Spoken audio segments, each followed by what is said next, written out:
పునరుద్ధాన శుభాభివందనలు దేవుని పక్షంగా మరియు కుటుంబ పక్షంగా తెలియపరుస్తున్నాను. పరిశుద్ధ గ్రంథంలో ఈ పునరుద్ధాన దేవుడు అద్భుతంగా ఒక మాటను మన ముందుకు హెచ్చరిస్తున్నాడు. లూకా సువార్త 1వ అధ్యాయము 39వ వచనాన్ని ఒకసారి చూసుకున్నట్లయితే, లూకా సువార్త 1వ అధ్యాయము 39వ వచనం, ఆ దినములయందు మరియ లేచి యూదా ప్రదేశములోని కొండ సీమలోనున్న ఒక ఊరికి త్వరగా వెళ్ళి, హల్లెలూయా, ఆ దినములయందు మరియ లేచి యూదా ప్రదేశములోని కొండ సీమలోనున్న ఒక ఊరికి త్వరగా వెళ్ళి. ఒక చక్కని మాట. ఇక్కడ గమనిస్తే ఈ మాట చిన్నదే కానీ ప్రతి విశ్వాసి యొక్క ఆత్మీయ అవసరతను చూపిస్తుంది. బాగా గమనించండి. ఈ మాట త్వరగా వెళ్ళి, త్వరితముగా వెళ్ళడం, త్వరగా వెళ్ళి, ఎంత చక్కని మాట. ఈ లూకా రాస్తున్నటువంటి మాట, మరియ గురించి రాస్తున్న మాటను చూస్తే, యూదా ప్రదేశంలోని కొండసీమలో ఉన్న ఒక ఊరికి త్వరగా వెళ్ళి. ఇది అంశము ప్రియమైన దేవుని బిడ్డలారా, విశ్వాసి అవసరం. ఒక విశ్వాసికి కావలసిన అవసరతను దేవుడు చూపిస్తూ మరియను సాదృశ్యంగా నిలబెట్టి మరియ చేసినటువంటి ఆ క్రమమును మనకు బయలుపరుస్తున్నాడు. గమనిస్తే ఈ మాట చాలా చిన్నదే, త్వరగా వెళ్ళి అనేది. వాడుక భాషలో కావచ్చు, వింటున్నాం మనము, అది ఆ వినడానికి చిన్న వర్డ్, సందర్భము మాత్రము పెద్ద సందర్భము, ఒక మర్మాన్ని దానిలో దేవుడు దాచిపెట్టి ఉంచాడు. అది మనకు బయలుపరుస్తున్నాడు. దినం చూద్దాం. ఇక్కడ గమనించినట్లయితే చూడండి, విశ్వాసి యొక్క ఆత్మీయ అవసరతను చూపిస్తున్న మాట ఇది. ఎక్కడికైనా మనం ఏదైనా పని చెప్పినప్పుడు, పిల్లలకే కానీ పెద్దలకే కానీ ఎవరికైనా చెప్పినప్పుడు, త్వరగా వెళ్ళి వచ్చే, త్వరగా వెళ్ళు, ఎక్కడ ఆగకు, ఆలస్యం చేయకు అని మనం చెప్తాం. ఇక్కడ కూడా అదే జరిగిన సంఘటన. ఇక్కడ గమనిస్తే ప్రియమైన దేవుని బిడ్డలారా, 36వ వచనానికి వెళ్ళారు. లూకా సువార్త 36:1-36. మరియు ఇంకొంచెం పైకి వెళ్ళండి, 33 నుంచి. ఆయన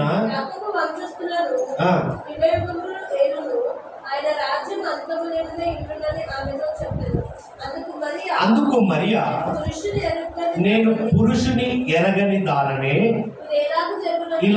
ఇది ఎలాగూ జరుగునని దూతతో అనగా, దూత పరిశుద్ధాత్మని మీదికి వచ్చును, సర్వోన్నతుని శక్తి నిన్ను కమ్ముకొనుడు కనుక పుట్టబోవు శిశువు పరిశుద్ధుడై దేవుని కుమారుడనబడును. మరియు నీ బంధువురాలు ఎలిజబెత్ కూడా తన వృద్ధాప్యమందు ఒక కుమారుని గర్భము ధరించి ఉన్నది. గొడ్రాలనబడిన ఆమెకు ఇది 6వ మాసము. దేవుడు చెప్పిన మాట ఏ మాటైనను నిరర్ధకము కానేరదని ఆమెతో చెప్పాను. అందుకు మరియా, ఇదిగో ప్రభు దాసురాలను, నీ మాట చొప్పున నాకు జరుగునుగాక అని. అంతట దూత ఆమె యొద్ద నుండి, హల్లెలూయా. ప్రియమైన దేవుని బిడ్డలారా, గమనించండి. ఇక్కడ పరిశుద్ధాత్మ మరియ మీద కమ్ముకొని ఉన్నది. ఏమంటున్నాడు ఇక్కడ? కమ్ముకొనును గనుక పుట్టబోవు శిశువు పరిశుద్ధుడై దేవుని దూత వచ్చి పరిశుద్ధాత్మ నీ మీదికి వచ్చును అని సెలవిచ్చి ఉన్నాడు. ఇక్కడ గమనించండి, మరియకు ఏ విధముగా దూత ప్రత్యక్షమై వాగ్దానము రిలీజ్ చేసిందో ఆ విధముగానే చూడండి ఇక్కడ 36కి వచ్చేసరికి, మరియు నీ బంధువురాలైన ఎలిజబెత్ కూడా తన వృద్ధాప్యమందు ఒక కుమారుని గర్భము ధరించి ఉన్నది. వాళ్ళు గమనించండి, ఇక్కడ పరిశుద్ధాత్మ ప్రేరేపణ జరిగి ఉన్నది. అయితే చూడండి, గొడ్రాలనబడిన ఆమెకు ఇది 6వ, చూడండి గొడ్రాలు ఏంటి, 6వ మాసం ఏంటి? దేవుని ప్రత్యక్షతను ఎలిజబెత్లో దేవుడు ఉద్దేశపూర్వకంగా ఇక్కడ బయలుపరిచాడు. ఇక్కడ గమనిస్తే దేవుడు చెప్పిన ఏ మాట అయినను నిరర్ధకము కానేరదని ఆమెతో చెప్పాను. అందుకు మరియా, ఇదిగో ప్రభు దాసురాలను, నీ మాట చొప్పున నాకు జరుగును గాక అనేను. అంతటా దూత ఆమె యొద్ద నుండి వెళ్ళాను. ఆ దినములయందు మరియ లేచి యూదా ప్రదేశంలోని కొండ సీమలో ఉన్న ఒక ఊరికి త్వరగా వెళ్ళాను. ఈ సంఘటన ఏంటి? దూత ప్రత్యక్షత ఏంటి? మరి ఎలిజబెత్ విషయంలో కార్యం ఏంటి? మరియా వెళ్ళడము, త్వరగా వెళ్ళడము అనేది చూస్తే ఇక్కడ గమనించండి. ప్రియమైన దేవుని సంగమా, వింటున్నా, చూస్తున్నా, ఆయన సన్నిధానంలో గడుపుతున్న ప్రతి ఒక్కరూ గమనించాల్సిన విషయాన్ని చూస్తే ఇక్కడ ఒక మర్మము బయలుపరచబడి ఉన్నది. పరలోకాన్ని దర్శించిన తర్వాత బాగా గమనించాలి, అంతరంగంలో ఉన్న ఆనందము ఎంత ఉన్నా ఎదుర్కొనవలసిన లోకము మన ముందే ఉంటుంది. ఆ అనుభూతి వేరు. ఇక్కడ నీవు అనుభవిస్తున్న అనుభూతిని కనుల ముందు దేవుడు పెట్టాడు. ఎంత మర్మం చూడండి. ఇప్పుడు ఒంటరితనము కూడనిది, అంటే ఒంటరితనము భయంకరమైనది. ఎలిజబెత్ విషయంలో కూడా గొడ్రాలి అనబడుతూ తన జీవితంలో ఇక పిల్లలు కారు అనే మాటతో తను ఎంతగానో సంశయంలో, నిరుత్సాహంలో, కృంగిపోయిన స్థితిలో ఉంటున్న సమయంలో దేవుడు ఏం చేశాడో చూడండి.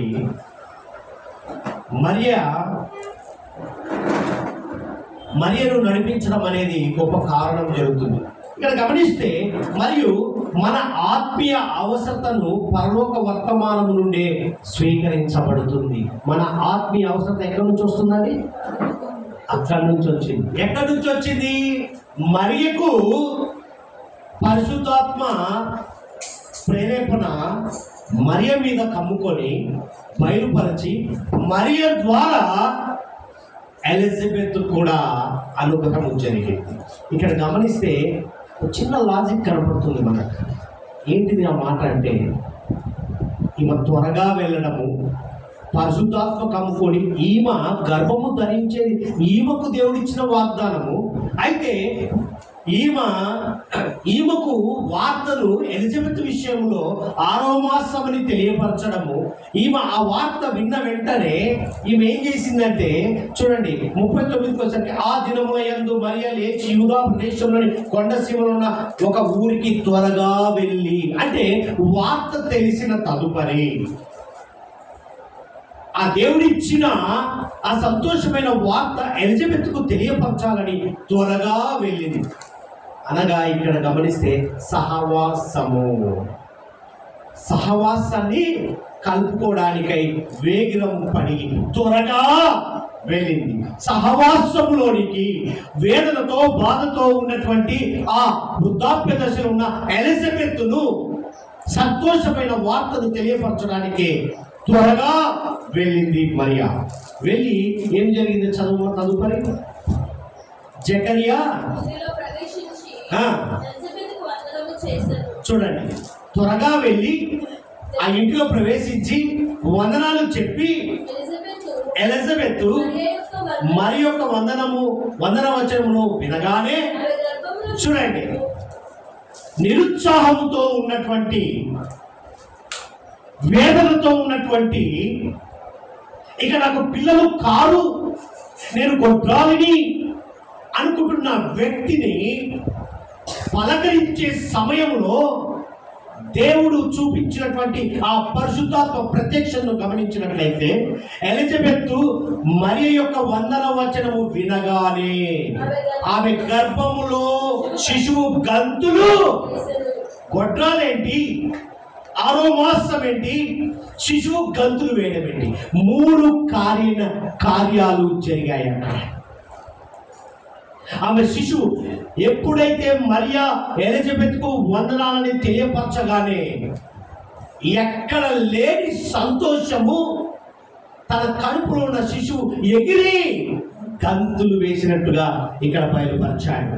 అంతటా ఎలిజబెత్ పరిశుద్ధాత్మతో నిండుకున్నదై బిగ్గరగా ఇట్లా నేను ఆ పరిశుద్ధాత్మ శక్తి, మరియలో ఉన్న పరిశుద్ధాత్మ శక్తి ఎలిజబెత్ మీద ఏం జరిగిందండి?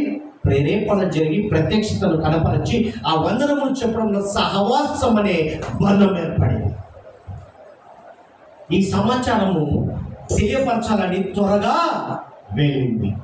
దూత చెప్పిన మాటను నెరవేర్చడానికి ఈ దినాల్లో మనకు తెలిసినా కూడా ఎలాగలో ఒకసారి తెలుసుకుంటారులే, లేకపోతే మనం వెళ్ళి చెబితేనేనా వెళ్ళొచ్చులే అనే నిర్లక్ష్యముతో సహవాసాన్ని కోల్పోతున్నాం.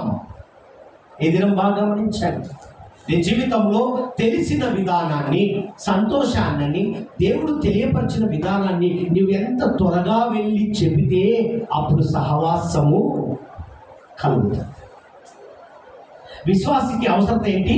సహవాసము. సహవాసము లేకపోతే ఒంటరితనము కూడుకొని ఉంటావు. నీ జీవితంలో ఒంటరితనము, ఆ ఒంటరితనము నిన్ను కృంగదీసే పనిలోనికి వెళ్తుంది, నీ మరణానికి దారి తీస్తుంది. ప్రియమైన సహోదరి సహోదరుడు, ఇక్కడ గమనించండి. ఇక్కడ సహవాసము, ఎవరితో సహవాసము చెయ్యాలో మనము చెప్పినట్లుగా ఇక్కడ దేవుడు బయలుపరుస్తున్నాడు.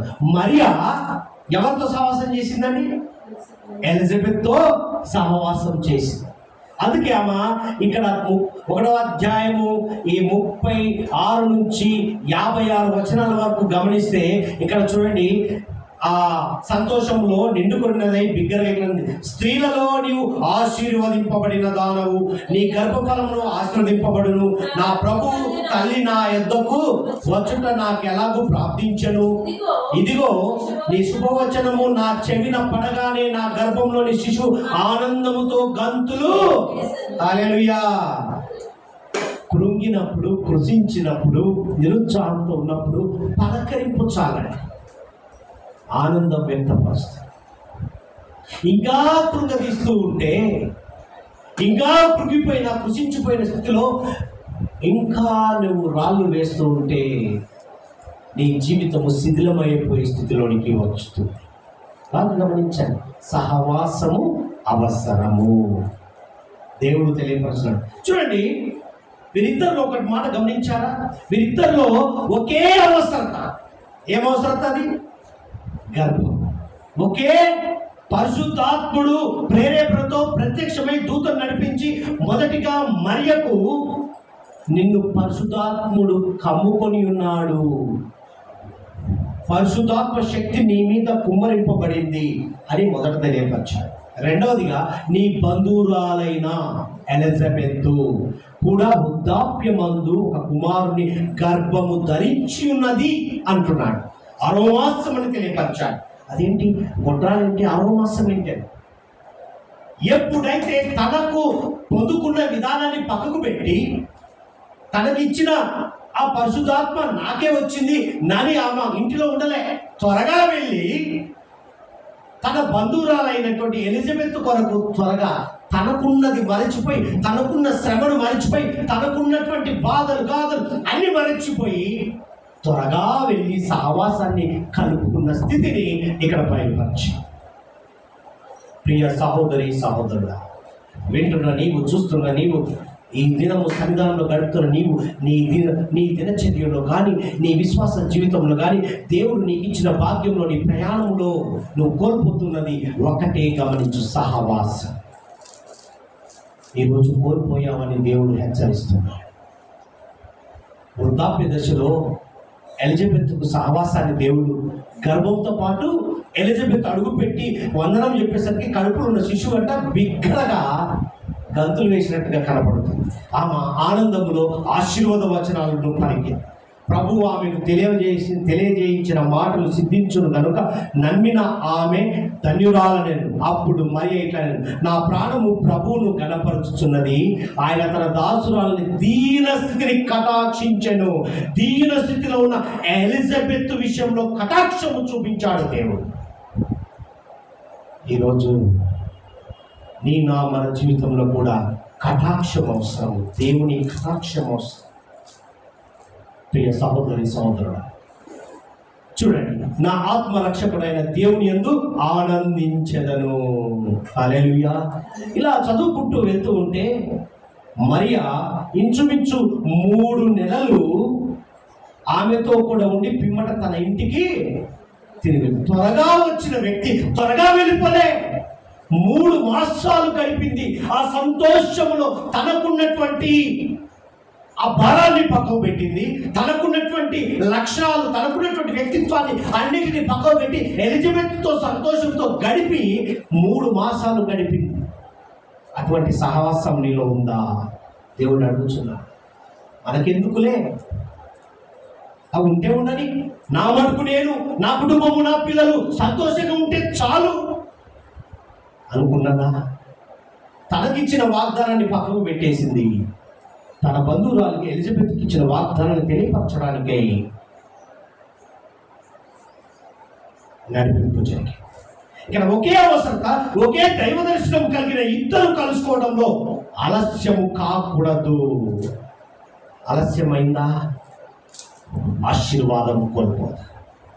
ఆలస్యం చేసిందా తెలిసిన వెంటనే ఎప్పుడు తెల్లవారుతుందా అని ఎదురు చూసింది. త్వరగా ఆత్రుత ఆసక్తి కలిగి తెలియపరిచింది. అక్కడ సంతోషంలో పాలు పంచుకుంది. 3 మాసాలు ఉన్నది. గొప్ప కార్యం, ఎంత గొప్ప కార్యము జరిగింది గమనించారు. అందుకే అంటాడు యోహాను భక్తుడు రాస్తాడు 16వ అధ్యాయం 13వ వచనం చదవండి. యోహాను సువార్త 16:13 వ్రాయబడిన మాటను చూడండి. అక్కడ ఎంత ఏమంటున్నాడు? అయితే ఆయన అనగా సత్య స్వరూపి అయిన ఆత్మ వచ్చినప్పుడు మిమ్మల్ని సర్వ సత్యములోనికి నడిపించును. అక్కడ మరియకి ఏమొచ్చిందండి? సత్య స్వరూపి అయిన ఆత్మ వచ్చినప్పుడు మిమ్మల్ని సర్వ సత్యంలోనికి నడిపించును. ఆయన తనంతట తానేమియో బోధింపక వేటిని వినునో వాటిని బోధించి సంభవింపవు సంగతులు తెలియపరిచాడు మరియకు. ఆ తెలుసుకున్న విధానము బయలుపరిచింది. అక్కడికి వెళ్ళి అది పరిశుద్ధాత్మ ప్రేరేపణ. నీకై నువ్వు చేస్తే కాదు, నీకై నువ్వు చెప్పాలనుకుంటే చెప్పలేవు, నీకై నువ్వు చేయాలనుకుంటే చేయలేవు. పరిశుద్ధాత్మ నడిపింపు జరిగింది కాబట్టి మరియా ఏం చేసింది? త్వరగా వెళ్ళింది, సహవాసం కలుపుకున్నది, సంతోషాన్ని వ్యక్తపరిచింది, దేవుడిచ్చినటువంటి వాగ్దానాన్ని తెలియపరిచి తనను తన కడుపున్న శిశువును కూడా పలకరింపు చేసింది. ప్రియ సహోదరి సహోదరుడా, త్వరగా వెళ్ళే క్రమమును నేర్చుకో. ఆ త్వరగా వెళ్ళుటలో సహవాసము కలుపుకుంటావు. త్వరగా వెళ్ళక నిర్లక్ష్యంతో ఉన్నప్పుడు సహవాసాన్ని కోల్పోతావు. దేవునికి మహిమ కలుగునుగా. విశ్వాసకి అవసరతను దేవుడు బయలుపరచాడు. మొదటిది త్వరగా వెళ్ళి సహవాసమును కలుపుకోవడం. రెండవది చూద్దాం. 2వ రాజుల గ్రంథంలోనికి వెళ్దాం. 7వ అధ్యాయము 9వ వచనాన్ని ఒకసారి చూడండి. 7వ అధ్యాయము 9వ వచనం. వారు మనము చేయునది మంచి పని కాదు, నేటి దినము శుభవర్తమానము గల దినము, మనము ఊరుకోనేలా. తెల్లవారు వరకు మనము ఇచ్చట నుండిన ఎడల ఏదైనా ఒక అపాయము మనకు సంభవించును గనుక మనం వెళ్ళి రాజు ఇంటి వారితో సంగతి తెలియజెప్పుదాము రండని ఒకరితోనొకరు. ఎవరో తెలుసా? షోమ్రోనులో ఆ వెలుపట ఉన్న కుష్ఠరోగులు, 4 కుష్ఠరోగులు తమలో తాము మాట్లాడుకున్న మాటలు గమనించండి. 3వ వచనం చదవమ్మా. అప్పుడు పట్టణపు గుమ్మమునొద్ద 4 కుష్ఠరోగులుండగా వారు ఒకరినొకరు చూచి మనము చచ్చిపో వరకు ఇచ్చట ఎందుకు కూర్చుండవలను? పట్టణంలోనికి పోదమనుకొంటిమా? పట్టణమందు క్షామమున్నదన్నా అచ్చట చచ్చిపోదుమా? ఇచ్చట ఊరక కూర్చున్నను, ఇచ్చటను చచ్చిపోదుము. పదండి, సిరియనుల దండుపేటలోనికి పోదము రండి. చదువు గట్టిగా.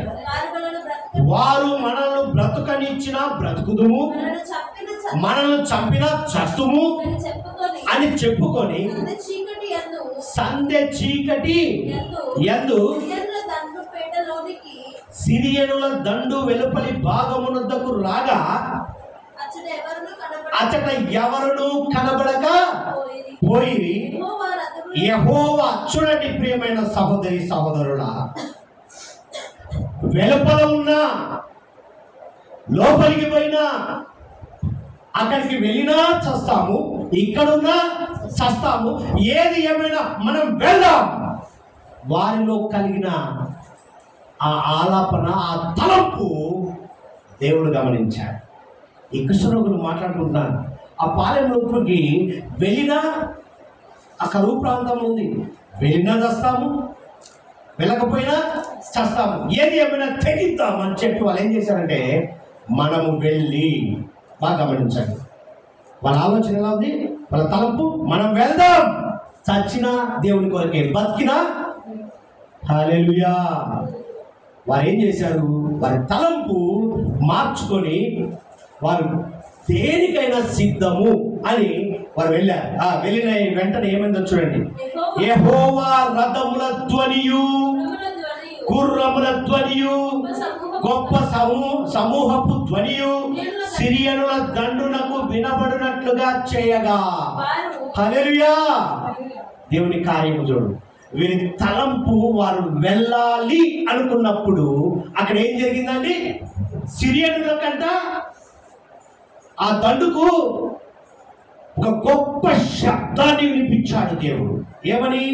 యెహోవా రథముల ధ్వనియు, గుర్రముల ధ్వనియు, గొప్ప సమూహ ధ్వనియు సిరియనుల దండుకు వినబడినట్లుగా చేయగా వారు మన మీదికి వచ్చుటకై ఇజ్రాయేల్ రాజు హిత్తీయుల రాజులకును ఐగుప్తుల రాజులకును బత్తెమిచ్చి ఉన్నాడని సిరియనులు ఒకరితోనొకరు చెప్పుకొని లేచి తమ గుడారములోనైనను, గుర్రములనైనను, గాడిదలైనను, దండుపేటలో ఉన్న వాటినైనను ఏమీ తీసుకొనకయే తమ ప్రాణములు రక్షించుకున్నట్టుకు చాలు అనుకొని సంధ్య చీకటిని ఉన్నది ఉన్నట్టుగా పేట విడిచి. హల్లెలూయా. చూసారా, వీరేమో తెగించారు. ఊర్లకు అడుగు పెడదాం, ఉంటే ఉన్నాం, పోతే పోయినాం, వెళ్దాం అనే ఆలోచన కలిగి సిరియను దండు పేటలో అడుగు పెట్టారో లేదో దేవుడు వారి స్వరాన్ని విన్నాడు. విన్న వెంటనే కార్యం చేశాడు. ఏం చేశాడు?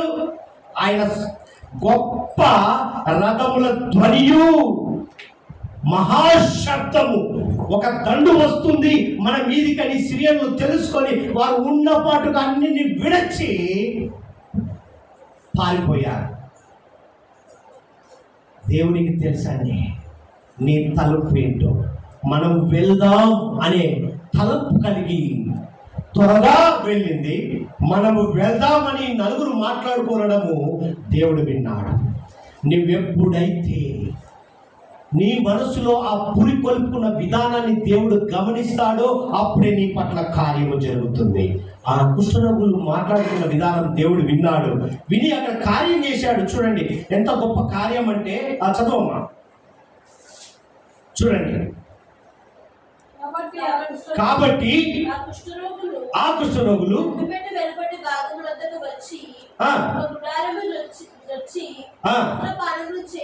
చూడండి, అక్కడికి రాగానే ఏం జరిగిందండి? వాళ్ళు వదిలిపెట్టిపోయారు. చీకటిలో ఉన్నట్లుగా పేట విడిచి పారిపోయి ఉండిరి. కాబట్టి కుష్ఠరోగులు దండుపేట వెలుపటి భాగమునొద్దకు వచ్చి ఒక గుడారము జొచ్చి భోజన పానములు చేసి అచ్చట నుండి వెండి బంగారములను బట్టలను ఎత్తుకొని పోయి దాచిపెట్టి తిరిగి వచ్చి మరి ఒక గుడారము జొచ్చి అచ్చట నుండి సొమ్ము ఎత్తుకొని పోయి దాచిపెట్టిరి.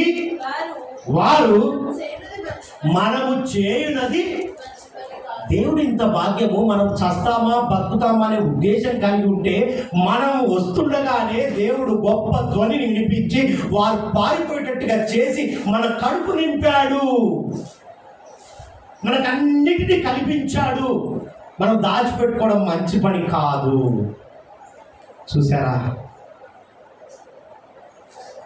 ఇది నిజంగా ఇది నేటి అవసరం తీర్చే ఆహారం మన దగ్గర ఉంది అనే మాటను వారికి పురుకొల్పి దేవుడు ఏం చేశాడంటే వారికి ఆ మనసు ఇచ్చాడు. అయ్యో, ఇంత గొప్ప కార్యము మన పట్ల జరిగింది, మరి మనం చేసేది మంచి పని కాదు. మన మటుకే మనము తినడము దాచిపెట్టుకోవడము, మన మటుకు మనకు దొరికింది కదా, ఇక మాకు చాలు, ఎవరితో పని లేదు అనుకున్నారా? ఏమంటున్నారు తెలుసా? వారు మనము చేయునది మంచి పని కాదు. నేటి దినము శుభవర్తమానము గల దినము. అది శుభవర్తమానమే కదా. వారు చనిపోవాలి, ఇక ఏది ఏమైనా చనిపోయినా పర్లేదు, బతికినా పర్లేదు, కొట్టినా పర్లేదు, తిట్టినా పర్లేదు అని చెప్పి అడుగుపెట్టారు. గొప్ప విజయం చూశారు. వారు కడుపులు నింపుకోగా వారన్నిటిని తీసుకొని దాచిపెట్టుకో, ఇంకా అసలు ఏమి చేయాలో అర్థం కాని స్థితిలో ఉన్నారు. అందుకే వారికి ఏమనిపించిందంటే, వారు మనం చేయనది మంచి పని కాదు, నేటి దినము శుభవర్తమానము గల దినము, మనం ఊరుకోనేలా, తెల్లవారు వరకు మనం ఇచ్చట నుండిన ఎడల ఏదైనా ఒక అపాయము జరగవచ్చును, సంభవించును గనుక మనం వెళ్ళి రాజు ఇంటి వారితో సంగతి తెలియజెప్పుదాము రండి అని ఒకరితోనొకరు చెప్పుకొని ఆ తర్వాత అక్కడికి వెళ్తారు. రాజు చెప్తారు అక్కడ జరిగిన సంఘటనలు. నిజంగా చూస్తే మంచిది కాదు, ఊరుకోనేలా అనే పదాలు వెంటనే వెళ్ళవలసిన అవసరతను చూపుతున్నాయి. రెండు పదాలు గమనించారా? మంచిది కాదు, ఊరుకోనేలా. మనకెందుకులే. ఈ దినాల్లో చాలా విశ్వాసులు ఆ గమనంలో ఉంటున్నారు. తెలిసిందా మనకెందుకులే, మంచిదా చెడ్డదా మనకెందుకులే అనే భావనలో ఉండి సహవాసాన్ని కోల్పుకుంటూ సువార్తను ప్రకటించే క్రమాన్ని కోల్పోతున్నాం. రెండవది ఏంటో తెలుసా?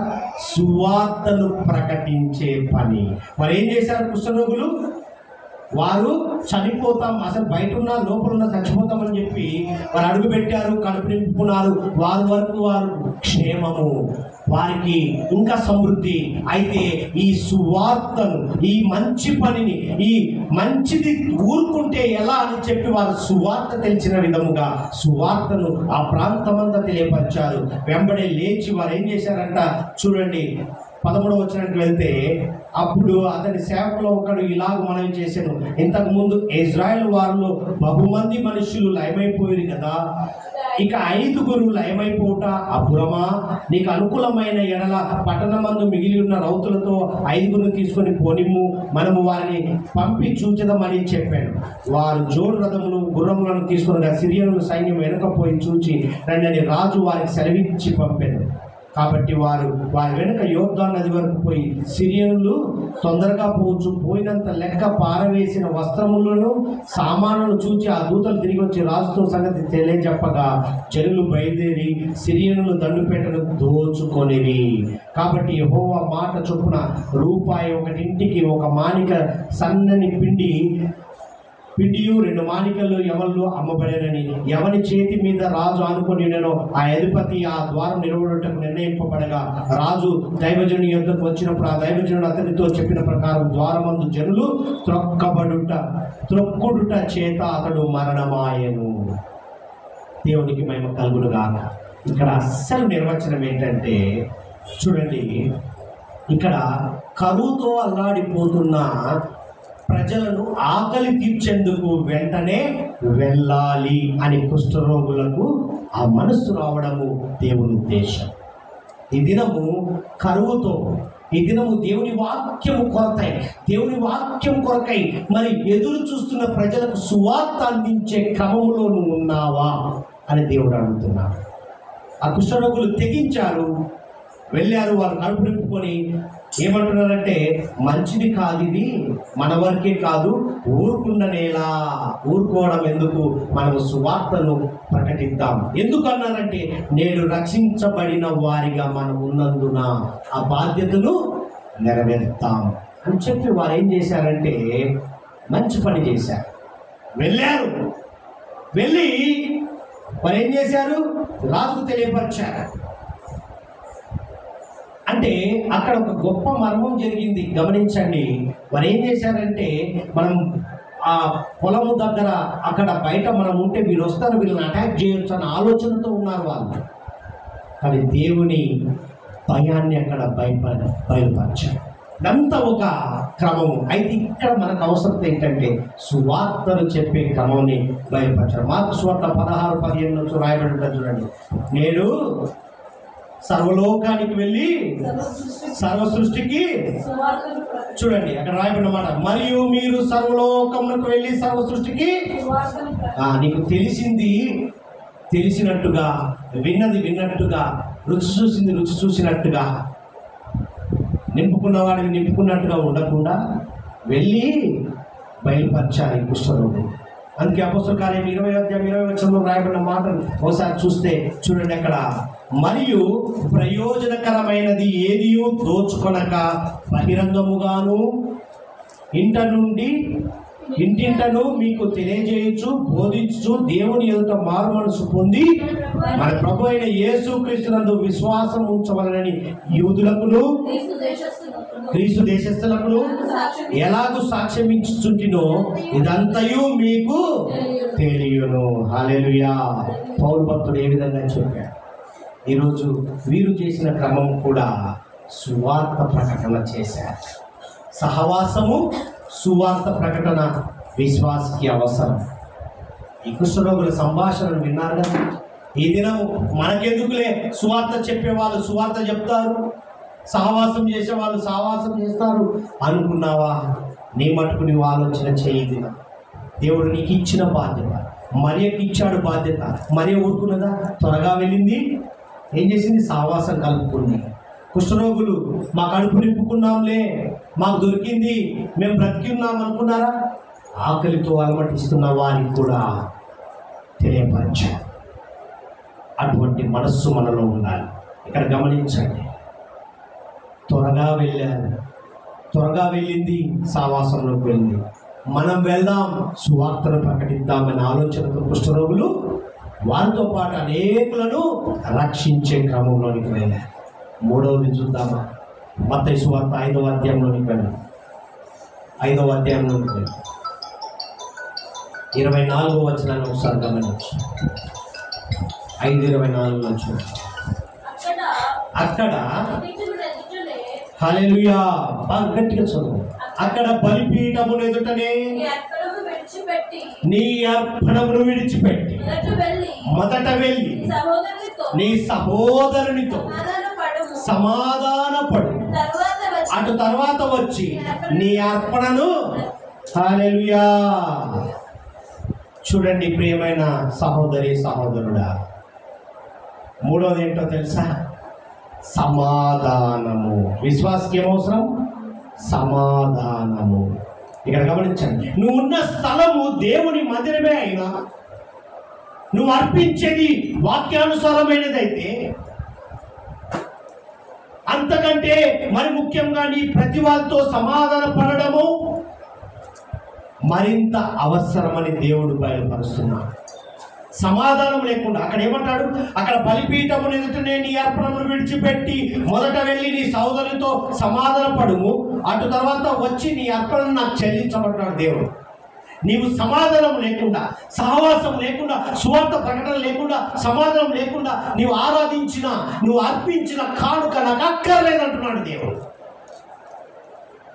సహవాసం లేకుండా, నా సువార్తను ప్రకటన చేయకుండా, సమాధానం లేకుండా నీ ఆరాధన అవసరమే లేదంటున్నాడు, నీ అర్పణ అవసరమే లేదంటున్నాడు దేవుడు. విశ్వాసకి అవసరతను దేవుడు ఈ దినము బయలుపరుస్తున్నాడు. వింటున్న వారు, ప్రియ సహోదరి సహోదరుడా, నీ జీవితంలో కోల్పోయి ఉన్నావేమో, సహవాసాన్ని కోల్పోయావేమో, సువార్తను ప్రకటన చేయడం కోల్పోయావేమో, నా మటుకు నాకు చాలు అనుకుంటున్నావేమో. జాగ్రత్త, దేవుడు గొప్ప అవకాశం ఇచ్చాడు. సమాధానము లేకుండా నీవు నన్ను ఆరాధించినా అది వేస్ట్ అంటున్నాడు. నువ్వు అర్పించే కానుక నాకు అక్కర్లేదంటున్నాడు. ఈ 3 క్వాలిటీస్ నీలో ఉన్నప్పుడే నేను స్వీకరిస్తాను, సంతోషంగా స్వీకరిస్తానని దేవుడు బయలుపరుస్తున్నాడు. ఇది విశ్వాసిని ప్రభు హెచ్చరిస్తున్న హెచ్చరిక. నా మాటగా చెప్తున్న మాట కాదు. ప్రియ సహోదరి సహోదరుడా, ఈరోజు గమనించు, హోషేయ ప్రవక్త రాస్తాడు, చక్కని మాట రాస్తాడు. చూడండి, 14:9 రాయబడిన మాటను చూడండి. జ్ఞానులు ఈ సంగతులు వివేచింతురు, బుద్ధిమంతులు వాటిని గ్రహింతురు. ఏలయనగా యెహోవా మార్గములు చక్కనివి, నీతిమంతులు దాన్ని అనుసరించి నడుచుకుందురు గాని తిరుగుబాటు చేయు వారి దారికి అది అడ్డం కనుక వారు త్రొట్టిల్లుదురు. తిరుగుబాటు చేసే వారి జీవితాలు ఏముంటాయి? సహవాసం ఉండదు, సువార్త ప్రకటన ఉండదు, సమాధానం ఉండదు. అటువంటి జాబితాలో నువ్వు ఉన్నావేమో. జాగ్రత్త సుమా, తెలుసుకో. హోషేయ ప్రవక్త బయలుపరిచిన మాట, నువ్వు జ్ఞానం కలిగి దేవుని ఉద్దేశపూర్వకంగా నడుస్తున్న మరియలాగా ఉన్నావా? ఒకసారి గమనించు. కుష్ఠరోగులు, 4 కుష్ఠరోగుల జాబితాలో ఉన్నావా? ఒకసారి గమనించు. గమనించినట్లయితే వారు ఏం చేశారు చూడండి. మొదట వెళ్ళి అన్నాడు. సమాధానపడడానికి ఏమన్నాడు? మొదట నన్ను నా సన్నిధానంలోకి వచ్చి నువ్వు ఆరాధించి, వచ్చి యేసయ్యా యేసయ్యా యేసయ్యా. ఆ మాటకు ముందుగా మొదట నువ్వు వెళ్ళు, త్వరగా వెళ్ళు, మనము వెళుదాము, మొదట వెళ్ళు. 3 మాటలు బయలుపరిచాడు విశ్వాసికి. త్వరగా వెళ్ళి నీకు చెప్పిన మాట నెరవేర్చు. మనం వెళ్దాం, చచ్చినా సరే బ్రతుకుట ఆయన కొరకే. అయ్యో నా కుటుంబం అని లోతు భార్యలాగా ఎదురిగావా? వెనక ఉన్న వాటిని మరచి విశ్వాసంలో కర్త అయిన యేసు వైపు చూస్తూ ముందున్న పరుగు పందెంలోనికి పరుగే పనిలో ఉన్నావా? ఉన్నప్పుడే సహవాసాన్ని మర్చిపోవు, సువార్తను మర్చిపోవు, సమాధానాన్ని మరచిపోవు. ఈ 3 అంతల ఆశీర్వాదాన్ని నువ్వు కోల్పోతున్నావేమో. బహు జాగ్రత్తగా గమనించు. విశ్వాసికి అవసరతను దేవుడు బయలుపరిచాడు. ఈ 3 అవసరతలు ఆలస్యం కాకుండా నెరవేర్చుటకు నీ కృప నాకు ఇవ్వయ్యా అని అడుగు. దేవుడు నీకు ఇవ్వడానికి సిద్ధంగా ఉన్నాడు. దేవుడి మాటలు దీవించునుగా. ఈ దినం మనం సహవాసాన్ని కోల్పోయాం.